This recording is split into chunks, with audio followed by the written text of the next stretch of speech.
জুলাই গণঅভ্যুত্থানে নেতৃত্ব দেয়া তরুণদের নতুন রাজনৈতিক দল জাতীয় নাগরিক পার্টি। এ দলটির লক্ষ্য দেশে সেকেন্ড রিপাবলিক প্রতিষ্ঠা করা। তবে এই সেকেন্ড রিপাবলিক ও গণপরিষদ নির্বাচন নিয়ে রাজনৈতিক অঙ্গনে চলছে বেশ বিতর্ক, যা নিয়ে কথা বলেছে বিএনপি, জামাত থেকে শুরু করে বিভিন্ন রাজনৈতিক দল। এমন পরিস্থিতিতে এবার সেকেন্ড রিপাবলিক নিয়ে কথা বলেছেন জাতীয় নাগরিক পার্টির আহ্বায়ক নাহিদ ইসলাম। কি বললেন তিনি, বিস্তারিত জানাচ্ছেন শেখ ফরিদ।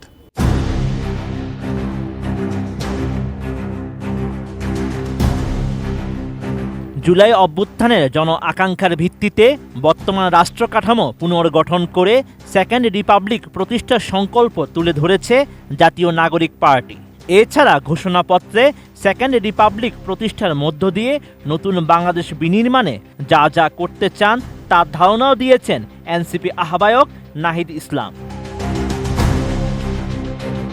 দলটির ঘোষণাপত্রে বলা হয়েছে, হাজারো শহীদের আত্মত্যাগের বিনিময়ে অর্জিত এই নতুন স্বাধীনতা কেবল একটি সরকার পতন করে আরেকটি সরকার বসানোর জন্যই ঘটেনি।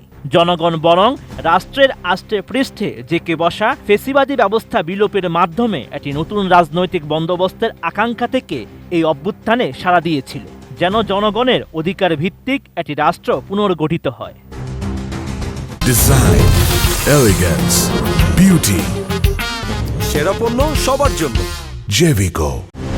সেকেন্ড রিপাবলিক নিয়ে এনসিপির আহ্বায়ক নাহিদ ইসলাম জানান, একটি গণতান্ত্রিক নতুন সংবিধান প্রণয়নের মাধ্যমে তাদেরকে সাংবিধানিক স্বৈরতন্ত্র পুনঃপ্রতিষ্ঠার সব সম্ভাবনার অবসান ঘটাতে হবে।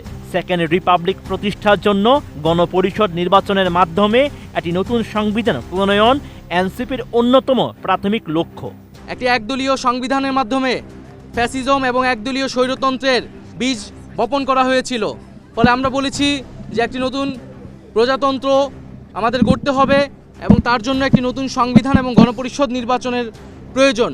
সেই জায়গা থেকে আমরা সেকেন্ড রিপাবলিকের কথা বলেছি।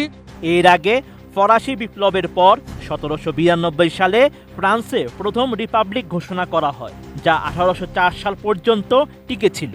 পরে রাজতন্ত্র ফিরে আসে এবং 1848 সালে আবার সেকেন্ড রিপাবলিক প্রতিষ্ঠা হয়, যদিও তা মাত্র 4 বছর পরই বিলুপ্ত হয়।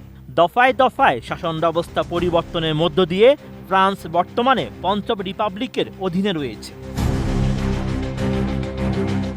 বাংলাদেশের ক্ষেত্রে এনসিপি মনে করে, বর্তমান সংবিধান ও শাসন কাঠামোর মধ্যেই থেকে কাঙ্ক্ষিত পরিবর্তন আনা সম্ভব নয়। তাই তারা সম্পূর্ণ নতুন একটি সংবিধান প্রণয়ন করে সেকেন্ড রিপাবলিক প্রতিষ্ঠার পক্ষে। এনসিপির নেতা সাজিস আলমও জানান, তাদের লক্ষ্য কেবল সরকার পরিবর্তন নয়, বরং পুরো শাসন কাঠামো বদলে নতুন একটি বাংলাদেশ বিনির্মাণ করা। দলের পক্ষ থেকে জানানো হয়েছে, চলতি মাসের মধ্যেই তারা নতুন সংবিধান প্রণয়নের কাজ শুরু করবে। Sheikh Farid, ATN news.